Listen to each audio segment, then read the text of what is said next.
Kailangan daw niya muna papadyan niya kasi birthday niya. Happy birthday, happy birthday, Papa Jam, I love you. Ingat ka yan. Pagaling ka na. Bye-bye. Good.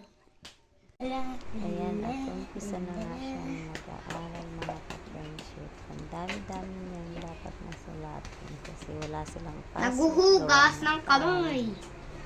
Na. Ayan, Nag. mag-aaral mo na siya. Tinayan ko nga na siya lang ang gumawa niya. Para matuto siya. Sabi ko sa kanya, basahin niya bago niya sagutan. Kasi may sasagutan. Ayan lang ko na bale. Huwag ko na yan. Nahihirapan nga lang yung tingnan kasi sinend lang sa cellphone at bawal ipaprint kaya Nagtututbrush. nalagyan niya lang sa cellphone tapos susulat nila para daw sulat sa blurry. Matignan mo nga to. Hindi ko maintindihan. Nasagot ko na ito. Basahin mong maigi. Tapos dyan kasi Basahin mong maigi yan sa kopyahan mo.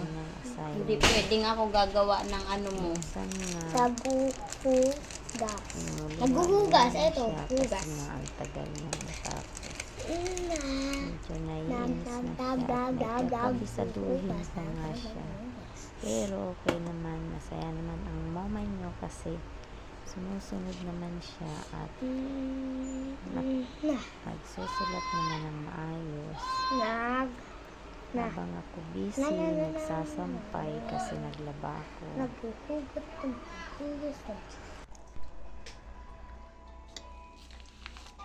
Hello mga ka-friendship. Nagsusulat ako dito pagkatapos ito naman yung mama ko. Video ng video kahit nandito pa rin sa may bahay.